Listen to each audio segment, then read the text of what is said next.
Well, so today we are starting off with atoms, and basically we'll be discussing about structure of atom. Now, by this time you have done enough of atomic structure in chemistry, and actually you know more than whatever I am going to tell you today, right? So, still I'll consider that you don't know anything, and I'll proceed accordingly.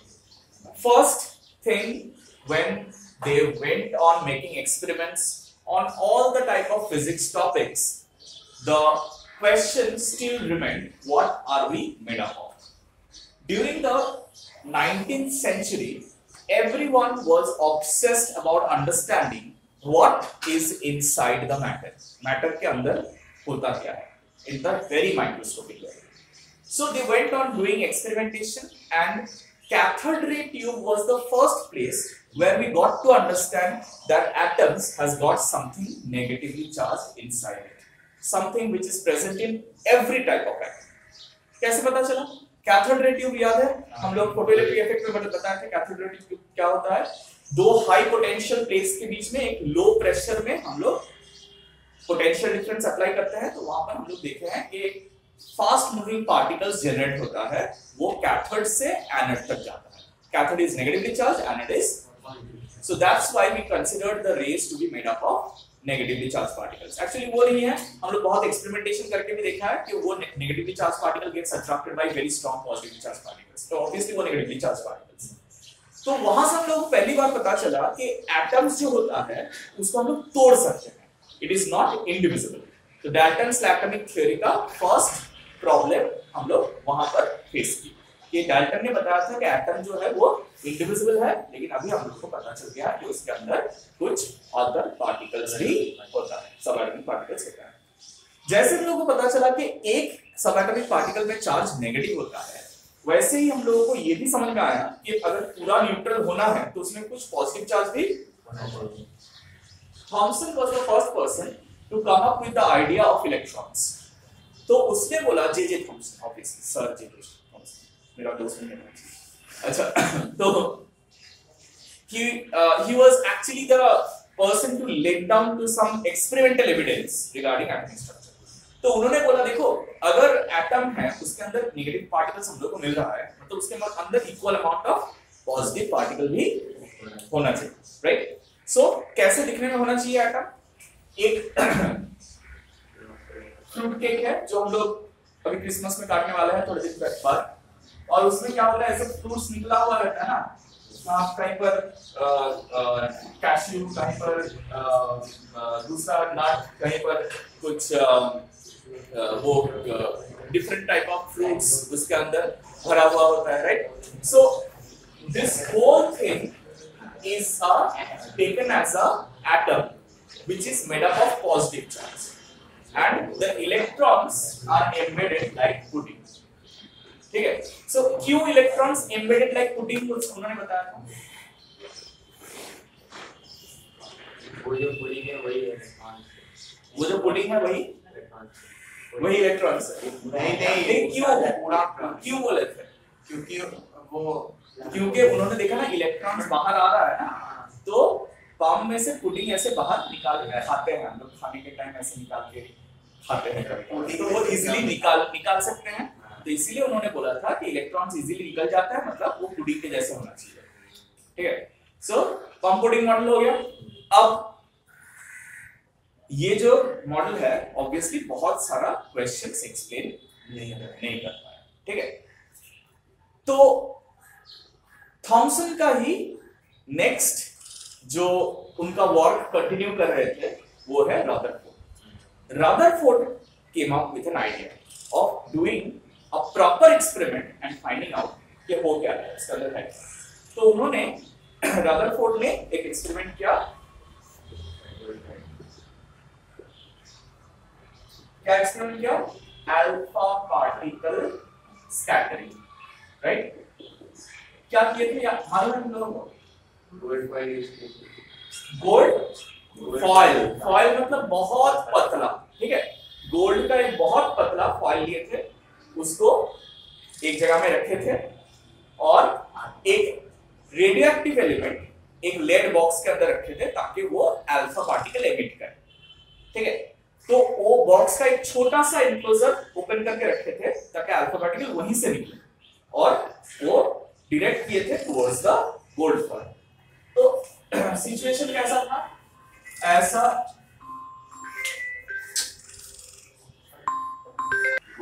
तो क्या किया था उन्होंने, एक lead box के अंदर alpha particle मतलब obviously radioactive element रखे थे, यहां से ताकि एक छोटा सा ओपनिंग रख दिए थे जहां से अल्फा पार्टिकल्स बाहर निकल पाए, और इसका टारगेट पे रख दिए थे थिन फॉइल, गोल्ड फॉइल, और ये पूरा चीज को सराउंड किए थे with photographic film.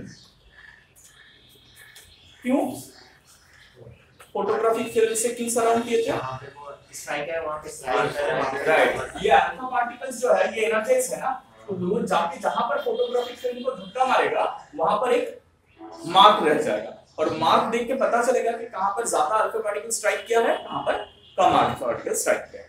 So what he found that most of the alpha particle strike in the small acute angular region, ठीक है, most of the alpha particles strike in the small acute angular region।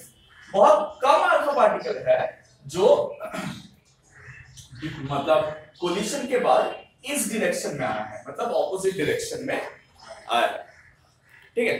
सो इससे हम लोग क्या conclude कर सकते हैं, what can we conclude, ज्यादा स्पेस आएगा एटम में खाली, हाँ, so most of the space inside the atom is empty, इसीलिए ज्यादातर अल्फा पार्टिकल उसमें के अंदर से चला गया।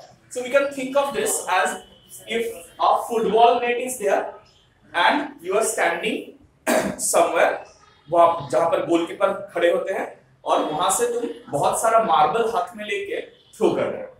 So marbles are like the alpha particles and वो फुटबॉल नेट जो है is like the thin gold foil।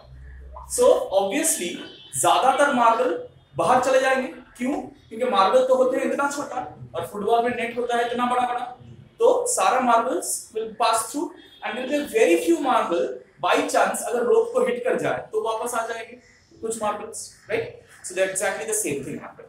तो वहां से उन्होंने बोला कि दिखने में अल्फा पार्टिकल लगता है कि दिखने में लगता है गोल्ड फॉइल एक पूरा सॉलिड प्लेस है, लेकिन उसके अंदर एम्प्टी प्लेस बहुत ज्यादा है, इसीलिए अल्फा पार्टिकल सारा उधर निकल गया। बहुत कम अल्फा पार्टिकल्स वापस क्यों आया, because they might have hit a place which is positively charged. क्यों, क्योंकि अल्फा पार्टिकल भी खुद पॉजिटिव, इसीलिए तो रिपेल करके वापस आया।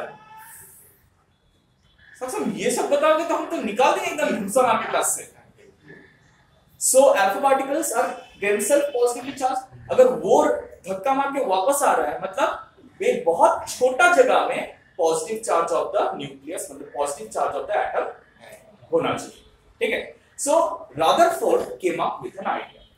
ही टोल्ड अस कि न्यूक्लियस एक छोटा जगह में होता है, वहां पर फिक्स रहता है और इलेक्ट्रॉन्स उसके चारों ओर घूमते रहते हैं, ठीक है।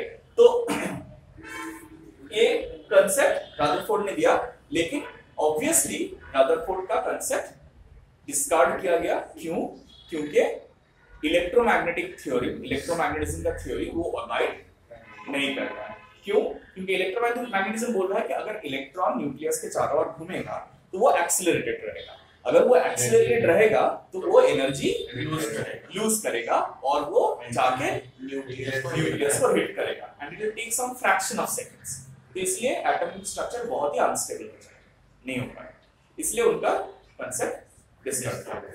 बाद में बोर ने आके कुछ चेंजेस किया और उसको सही किया, लेकिन बोर में जाने से पहले ये जो रदरफोर्ड अल्फा पार्टिकल स्कैटरिंग इन्होंने किया था, इन्होंने एक्चुअली बहुत सारा नया कांसेप्ट एक्सप्लेन कर पाए थे कि एटम का स्ट्रक्चर में न्यूक्लियस एक बहुत छोटा जगह में होना चाहिए, लेकिन कितना छोटा में जगह में होना चाहिए वो कैसे पता चलेगा हम लोगों को, by finding out the closest distance of approach. तुम कल बोलते थे ना सर ये कहीं पर यूज नहीं हुआ, हम एक फार्मूला करवाए थे क्लोजेस्ट डिस्टेंस ऑफ अप्रोच, कहीं पर यूज नहीं हुआ, कहीं पर यूज नहीं हुआ, राइट, इलेक्ट्रिक पोटेंशियल में करवाए थे, पोटेंशियल एनर्जी में करवाए थे। तो वही हम लोग को यहाँ पर यूज करना है और न्यूक्लियस का साइज कितना होना चाहिए वो निकालना है। क्यों, क्योंकि जितना क्लोजेस्ट डिस्टेंस ऑफ अप्रोच होगा that will be the size of the nucleus. उससे क्लोज क्यों नहीं आ पाया, क्योंकि न्यूक्लियस ने उसको रिपेल करके धक्का मार के वापस भेज दिया। एग्जैक्टली। तो वो कैसे निकालते हैं देखो, हाँ ठीक है, पेज नंबर में लिखने का जरूरत नहीं है, हम यहाँ पर बताते हैं। क्लोजेस्ट डिस्टेंस ऑफ अप्रोच निकालने के लिए हम लोग क्या समझ रहे हैं, मान लो हम लोग कोई ऐसा एटम ले रहे हैं, यहाँ पर गोल्ड लिए हैं जिसका एटॉमिक नंबर हम लोगों को पता है, लेकिन वो गोल्ड नहीं होकर कोई भी दूसरा मटेरियल होता, तो मान लो उसका एटॉमिक नंबर Z है, तो उसका न्यूक्लियस में कितना चार्ज होना चाहिए?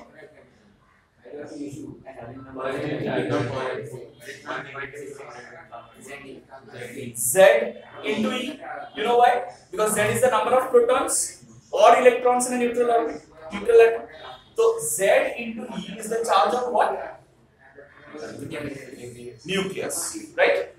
और मान लो न्यूक्लियस यहाँ पर है और हम लोग इलेक्ट्रॉन को अल्फा पार्टिकल को यहां से थ्रो किए और वो ये डिस्टेंस तक आने के बाद और अप्रोच नहीं कर पाया, यहां पर उसका एनर्जी 0 हो गया। Then this distance is the closest distance of approach, right? तो यहां पर जितना भी टोटल पोटेंशियल और एनर्जी होगा दोनों को मिला के, उतना ही काइनेटिक एनर्जी से हम लोग उधर से शो किए थे, right? So what we know, potential energy का फॉर्मूला क्या है, याद है इलेक्ट्रोस्टैटिक्स में? बोलो। U minus Q by 1 Q1 Q2 by 4 pi epsilon r square भी डाल, नहीं नहीं एकदम डाल दो, नहीं यार, फट मारेगा ना उठा के। सो यहाँ पर Q1 है ये, राइट? Q1 है न्यूक्लियस में जो चार्ज है, और अल्फा पार्टिकल में कितना चार्ज है जैसे बताओ? It is, you know what is alpha particle? Doubly charged helium nucleus. हाँ माने +2 हाँ माने +2 চার্জ থাকে, তাহলে +2 ই হবে, তাই তো? তাহলে Q1 হচ্ছে Ze into 2e, because alpha particle has got a charge of 2e, divided by 4 pi epsilon into r is the what? Potential energy at this distance separation. This should be equal to, according to the conservation of energy principle, this should be equal to what? Initial kinetic energy. So when we are showing the charged particle, obviously we know the initial kinetic energy of the charged particle. Why? Because the potential difference across which we are accelerating it, we might be able to know it, and from here we can find out r as 2ze square bar by 4 pi epsilon naught. I'm keeping the 4 pi epsilon naught, not cancelling them, because you know the whole values are known to us. और ये half mv square कहाँ जाएगा? नीचे। तो इससे हम लोगों को जो r मिलेगा, this is called the closest distance of approach. तो जितना क्लोजेस्ट डिस्टेंस ऑफ अप्रोच होगा, will consider that as the radius of the nuclear, क्योंकि उससे क्लोज वो नहीं जाता है, it couldn't go closer. Is that clear? चलिए क्लोजेस्ट डिस्टेंस ऑफ अप्रोच की तरफ बात करना हो जाएगा इससे, फिर alpha particle scattering is been done. और एक चीज हम लोग को सीखना पड़ेगा, that is impact parameter. Impact parameter क्या है? Impact parameter is similar to closest distance of approach, but तब यूज किया जाता है जो alpha particles head on collision नहीं करते।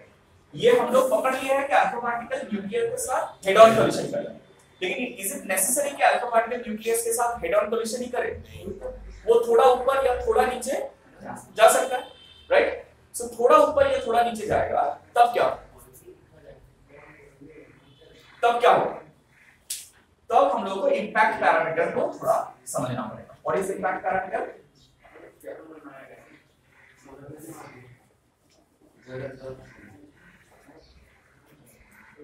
देखो मान लो ये हम लोग का न्यूक्लियस है और ये है हेड ऑन कोलिशन का लाइन, मतलब अल्फा पार्टिकल अगर इधर से जा रहा है तो वो सीधा जाके हेड ऑन कोलिशन करेगा, लेकिन हम लोग देख रहे हैं कि अल्फा पार्टिकल का पाथ इस डायरेक्शन में है, तो क्या वो यहां से सीधा जा पाएगा?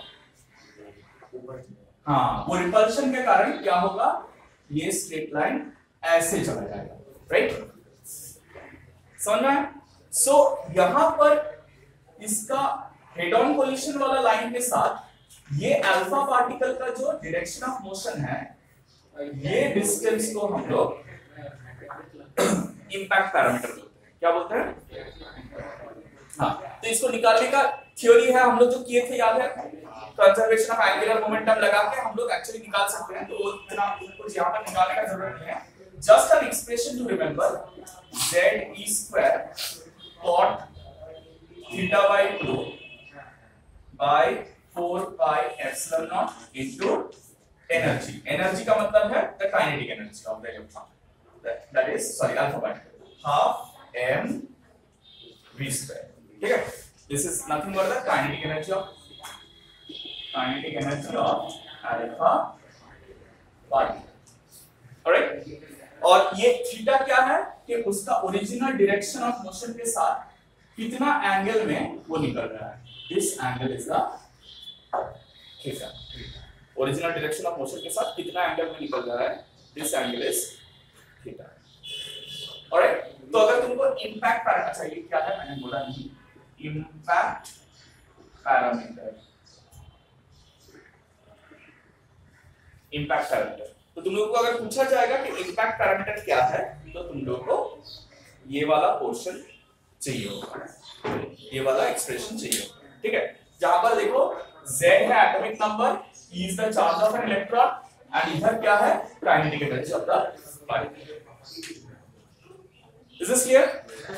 अच्छा, इसके बाद जो भी कांसेप्ट हम लोग को अप्लाई करना है सारा बोर्स थ्योरी का. ठीक है, बोर्स थ्योरी का हमरा मंडे कंटिन्यू करो. Will continue the bourse theory on Monday, क्योंकि ज्यादातर क्वेश्चन बोर्स थ्योरी से ही हम लोगों को मिलता है. अच्छा, एक चीज हम बता देते हैं, ये जो असाइनमेंट तुम लोगों को मिलने वाला है, यहाँ पर देखना रदरफोर्ड मॉडल में ही रदरफोर्ड ने भी रेडियस और ये एटॉमिक स्पेक्ट्रा भी यहाँ पर दिया हुआ है. ये सारा चीज रदरफोर्ड के बाद. अच्छा, I need to tell you, Rutherford तो पहले बताया कि सेंटर में न्यूक्लियस होना चाहिए, उसके चारों ओर इलेक्ट्रॉन होना चाहिए. तो वो सेंट्रीपिटल कांसेप्ट, फोर्स का कांसेप्ट को लगा के रेडियस ऑफ द न्यूक्लियस भी निकाल के दे दिए. ठीक है, लेकिन वो एटॉमिक स्पेक्ट्रा को एक्सप्लेन नहीं कर पाए. What is atomic spectra? You know atomic spectra क्या है? कोई भी गैसियस स्टेट में एक मटेरियल में अगर हम लोग बाहर से एनर्जी डालते हैं तो वो एनर्जी एब्सॉर्ब करता है. कौन? वो गैसियस स्टेट में जो एटम्स है उसका इलेक्ट्रॉन्स एब्सॉर्ब करके वो इलेक्ट्रॉन्स क्या करते हैं, हायर ऑर्बिट्स में चले जाते हैं. और जो एनर्जी एब्सॉर्ब कर लेते हैं वो हम लोगों को स्क्रीन पे दिखता नहीं है. दोस पर्टिकुलर पोजीशंस बिकम्स डार्क, इसीलिए हम लोग उसको एब्सॉर्प्शन स्पेक्ट्रम बोलते हैं. और जब इलेक्ट्रॉन्स ऑलरेडी एनर्जाइज्ड है उसको हम लोग कूल डाउन करने दे रहे हैं, मतलब एनर्जी रिलीज करने दे रहे हैं, तो वो एक particular type of particular frequency का ही, वेवलेंथ का ही एनर्जी एमिट करता है. वो जो लाइंस बनाता है those are called emission spectrum. तो ये एब्सॉर्प्शन स्पेक्ट्रम और एमिशन स्पेक्ट्रम कैसे बन रहा है वो रदरफोर्ड एक्सप्लेन नहीं करता. ठीक है, that's where Bohr came into play. Alright, so Monday will be continuing with bore.